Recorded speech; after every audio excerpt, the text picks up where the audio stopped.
Welcome everyone, prospective students, family members. I'm Wes Grund, an Assistant Director of Admissions at Ohio State Newark. And as you can see, I'm joined with three outstanding faculty members today.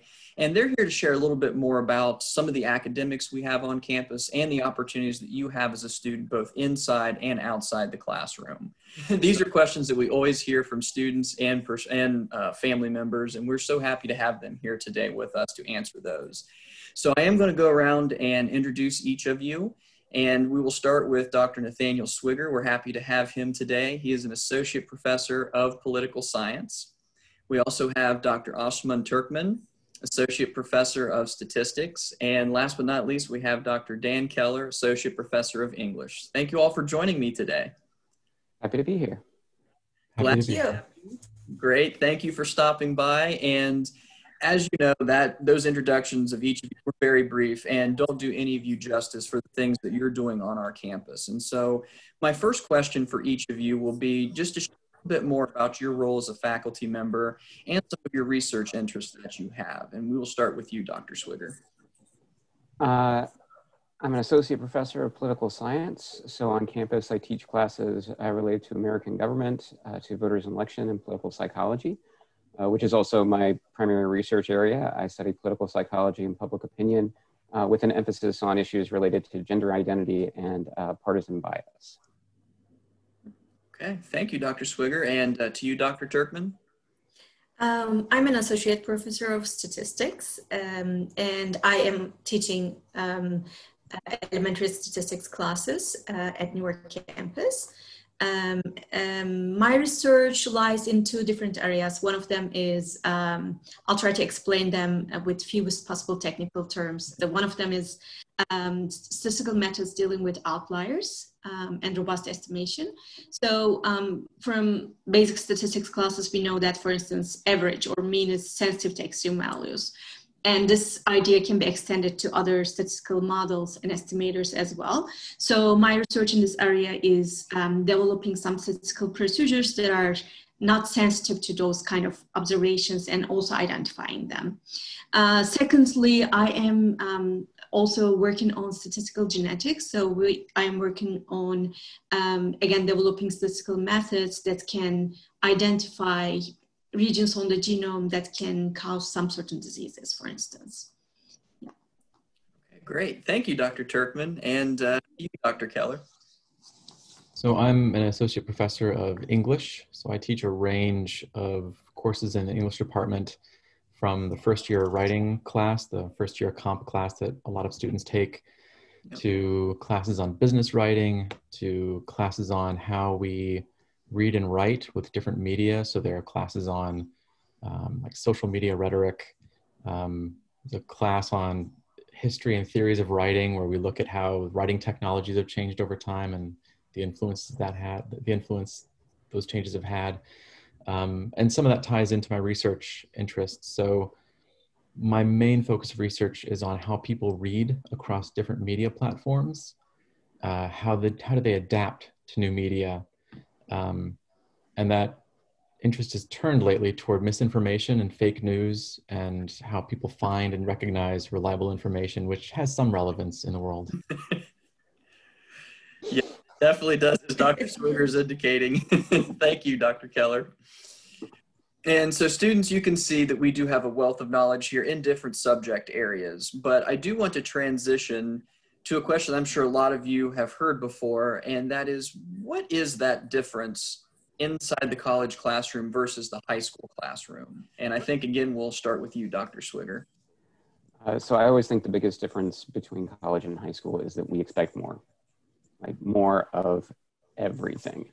We are going to be throwing more information at you. We are going to expect you to engage it at a higher level. There's going to be a lot more reading. And I know a lot of students struggle to keep up with that, particularly in their first semester. It's very easy to get overwhelmed, again, especially if you fall behind, because suddenly you might find yourself right before an exam looking back and you realize you have 900 pages to read through, and that doesn't work. But I think that is the biggest difference, is just the workload. Gotcha. Thank you. And anything to add to that, Dr. Turkman? I agree with Dr. Swigger, and another thing that I can add is you are the main person who's responsible. Like, you don't have your parents or teachers reminding you what you need to do.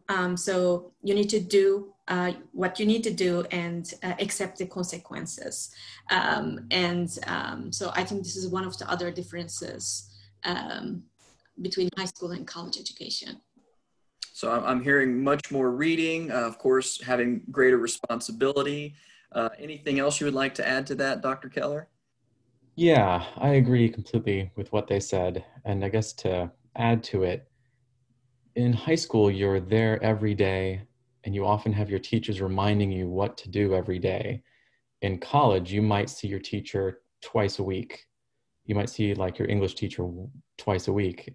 And so you're not getting kind of constant reminders. So there's a big time management aspect that goes to what the other speakers were talking about. You really have to plan ahead.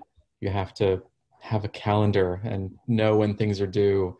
And you have to be able to portion out your time so that you can keep up with things so you don't fall behind, like Dr. Swigger said.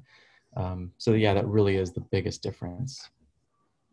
Great, thank you all. And students, as you can see, you are going to see some pretty substantial differences when you do make that jump to the college classroom. And I think it does go back on you and your responsibility level in making sure you're getting the work done. But if we think a little bit just outside the classroom, we know that we pride ourselves on giving students a great academic experience inside the classroom, but what are some of those academic opportunities outside the classroom that students may have at Ohio State Newark? And we'll start with you, Dr. Swigger. So we have a lot of research opportunities available to students. We have student assistantships where you can actually work directly with faculty members on their research, which is a really good way, particularly if you're a new college student, to actually learn how research is conducted, to figure out basic methods, and also kind of to figure out what you're also interested in. As you progress, there are actually funding opportunities available for individual student projects to go out on their own and launch their own research projects. We also have opportunities to present on campus. So we have the Student Research Forum every year. It's virtual at the moment because everything is now, but it is a nice opportunity for students to kind of show off their work and show us what they've done. Great, thank you, Dr. Swigger. And Dr. Turkman, anything else? Education abroad courses, like students from Newark campus have studied in Germany, Costa Rica. I even wanted to go and register for those classes. They didn't let me. So these are great opportunities. And also we have several undergrad departments and we have faculty doing undergrad research. So they can find education department, biology, political science, psychology, so they can find professors that can sponsor their undergrad research. So that's perfect. That's great. And I'm glad you mentioned the opportunity, both of you, for research and students being able to partner up with faculty members in doing that. And of course, education abroad. I know that a lot of these things are looking a little different now, but it's nice for our prospective students that those still are possibilities for them at Ohio State Newark. And Dr. Keller, anything else to add to that? Just to add really briefly, part of that research can sometimes involve, again, in a pre-COVID world, traveling to present at a professional conference. And when the faculty person is there kind of mentoring you through it, it's not as scary as it sounds. And it's actually really fun sometimes because the university sponsors it, pays for it. And so you can go have this experience in another state or even a different country. And it's really exciting.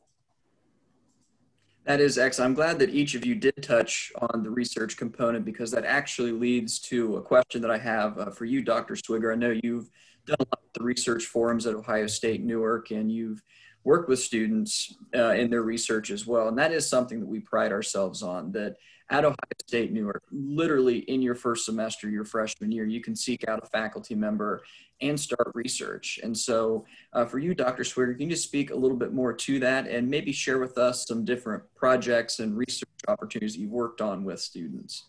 Sure. I mean, the nice thing about a small campus like the Newark campus is we have faculty engaged with research and we need help.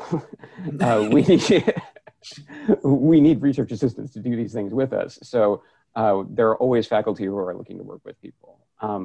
So for example, I was running an experiment on social desirability bias in survey responses and to various kinds of questions. And so I really needed male and female undergraduates to actually conduct the surveys and actually carry out the experiments so that I could sort of vary the gender of the interviewer and kind of see how those effects actually worked out. And speaking of travel, excuse me, just to follow up on Dr. Keller's point, that actually did lead to a conference presentation for one of those students who, in the before times, was able to actually go to a conference in Chicago to present some of that work. So it's something that we always like to encourage our students to do. It's a great way of figuring out what your own academic interests might be. It's a thing that looks incredible on your resume as you move forward. So. And thank you for that point. And that's something I always share with my prospective students, and that is building your brand. What else can you add to that resume to make you stand out for potential future jobs or even graduate school?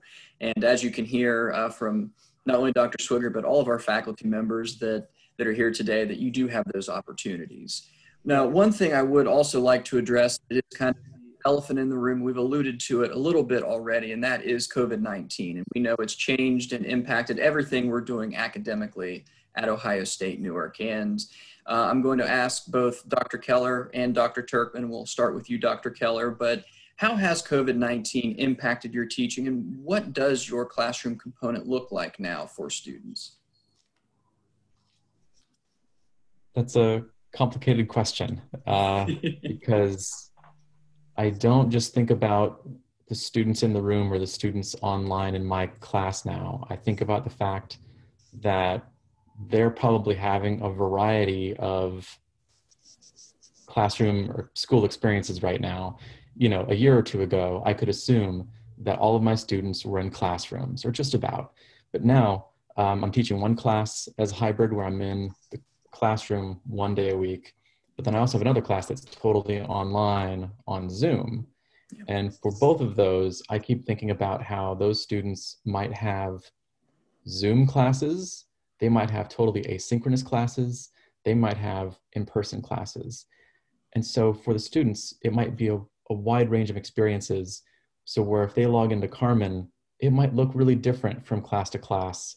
And so I try to keep that in mind. So I'm just trying to be like on the front end of things, I'm trying to be very clear every week what they need to do, because I'm being extra aware of their other experiences that I'm not in control of. And so I'm trying to be extra careful about being clear about what we're doing in my classes. So I give a very clear checklist every week about what we're doing. When I'm teaching in class, seeing the lack of facial expressions because of masks, I support the masks totally, completely, but it also makes facial cues gone. I used to get a lot from those, and I'm realizing how much I miss from those now. And so I'm having people raise their hands. I'm on Zoom, I'm doing polls just to check in with people to get a sense of if things are clearer now, if I'm being clear. And I'm also being a little more flexible with deadlines. I've always been somewhat flexible with deadlines. I think people need deadlines. When I tried no deadlines years ago, it was a disaster. But I also realized that things are 10 times harder now. And so my deadlines have much more flexibility than they used to. Mm-hmm. Great, thank you. Thank you for all that, Dr. Keller. And same question to you, Dr. Turkman. How has your teaching changed in the COVID environment? Mm-hmm. So unfortunately, I don't teach any in classes, like the physical classroom setting. I don't teach them. And this transition from like classroom to virtual setting has been really challenging for me. And it has been a new experience for me as well. But I think what I learned is I learned a lot of new virtual techniques that I can blend in my traditional teaching. So on the positive note, I feel like actually those changes are going to result in better outcomes for students and better resources for me. So I kind of feel like I learn things that can improve my teaching. So hopefully I can use them in the future. Great, thank you.